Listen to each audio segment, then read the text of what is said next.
We found. Say hi. Hi. Hello, everyone.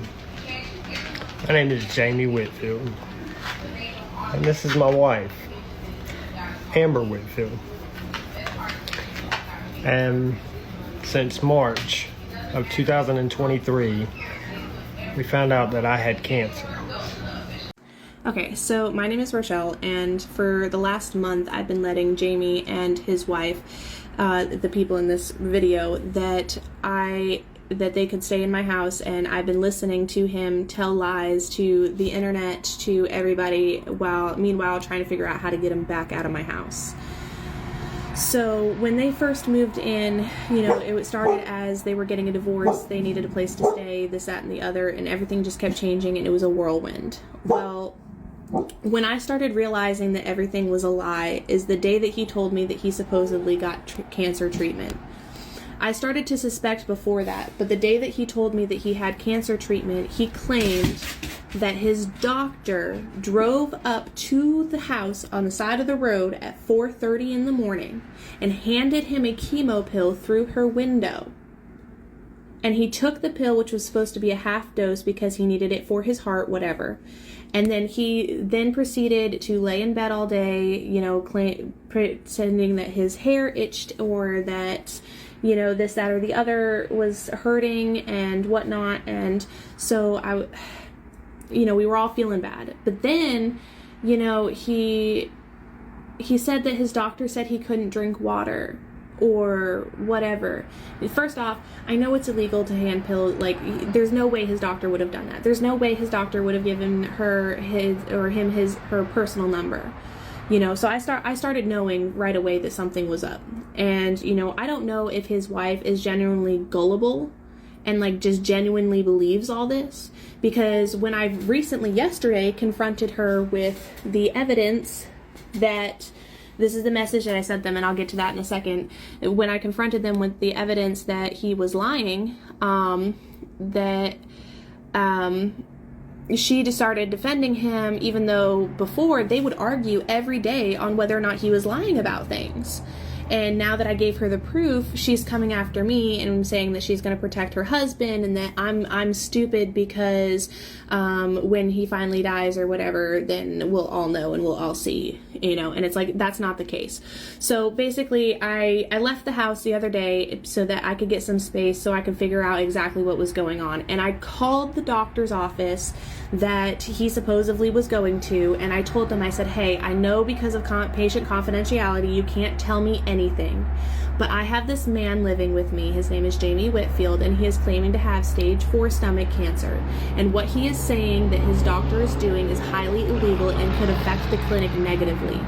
So I just want to ask some questions, and I was wondering, if there was anything that you needed from me as far as what you can do about it. They confirmed with me that he hadn't had an appointment with the doctor he claims to see since November of 2021. And then the office manager confirmed with me that she would not have been able to have access to chemotherapy or chemo pills, let alone be able to give them to him off the side of the road, that it would be highly illegal. So I confronted them and I said, hey, because when I had gotten home that day, I said, hey, we need to have a meeting. Then they did something super suspicious. They just locked themselves in the room for a second. They had just gotten home, and then they grabbed their kids and they fucking left again. So that's when I started getting suspicious again. So I sent them a message, and I said, hey, things have gotten out of hand. Nothing is making sense. And then I said that I had called the ECU endoscopy center and spoke with the office manager, and that, he hadn't had an appointment with Dr. Regan that he claims he sees, and that all of this wouldn't have been able to happen. And then I told them that the office manager did state that they're going to reach out to their legal team, because what he is doing is he is not only dragging Dr. Regan through the mud with all of these lies, because he's basically claiming to everybody that this doctor that he sees is doing illegal things, which could backfire on her, and she didn't even do anything wrong. And when I confronted them about this, they did not. He's been sweet, I will say. He just said, yes, I'm leaving the house. So he basically just said, And I said, look, bud, I tried. I wish you the best, but I'm not gullible and I can't take care of you. Please don't make this harder than it has to be. And then he just said, I'm not. We will leave peacefully as you ask and respect you. Thank you. And then she said more stuff. And I said, look, you know, you've got to be out by Saturday, because she just started being nasty to me. And like, I'm not doing it, because I can't go back to my own house because they are there. You know, so, and I told him they have until 8 o'clock tonight to leave because of all this. Now, I will say he is being nice about it, and he hasn't even addressed the fact that I know and that I caught him in the lie. He hasn't confirmed that all of that and whatnot.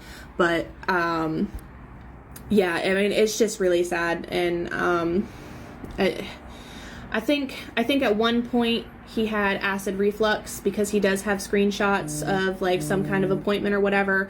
I think at one point he had acid reflux, which caused the scarring in his like upper intestines or whatever. And yes, if you have intestinal metaplasia and you have a lot of acid reflux, it can lead to stomach or esophageal cancer. You know, but I don't think that he has stage 4 cancer. I don't think he's dying anytime soon. You know, because he keeps lying about this bumblebee car that he's supposed to be getting. I can stitch for another explanation on that one too. But yeah, this is a lot.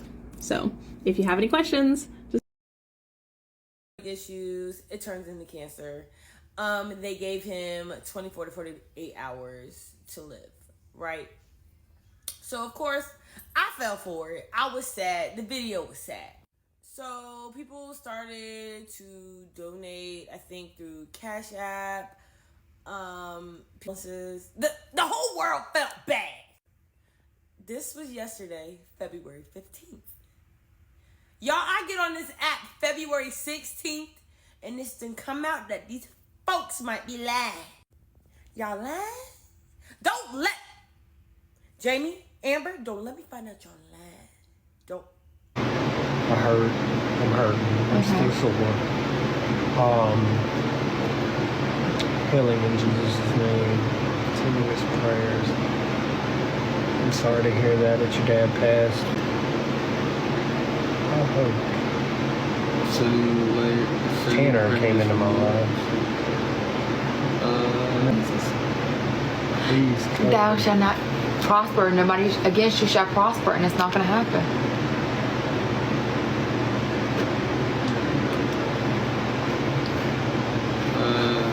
What are you doing? Oh, I've done a lot. Check requirements for guests. Go live on 3 separate days. Go live for 60 minutes. I've been live for 25 minutes. And then people come in and ask questions. Y'all can go. Once I get guests, because this is the first time I've been able to go live On this account. on this account. I mean, I got, like, I locked your other one, sorry. yeah. If you could be anywhere right now, I would be in my bed, cuddling my wife. That's probably where I'd be. 5,000 prayers. And, get off here and go spend time with your loved ones. No weapons formed against God shall prosper. Remember that. Please go live in the morning.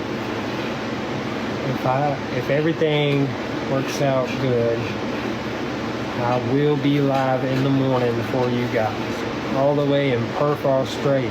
Hey, that's where the Elimination Chamber is for WWE. I remember that.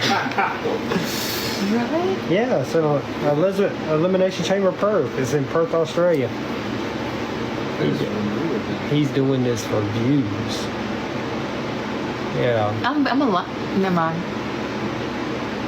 I was about to say something, but I kind of like. They do that all the I'm time. at 320,000 hearts. They always do this. What were the signs? I can't keep answering all these questions. My head's stuck. Sending you all love, no negativity. Symptoms. What are your symptoms? I done went over all my symptoms. They're gonna keep asking and keep telling. Look, all these people are in there. It's okay. Brittany just asked, how are you feeling? My crap. Prayers from NC. We are in NC. I mean, no disrespect, but why? I think he said something about why did you go live?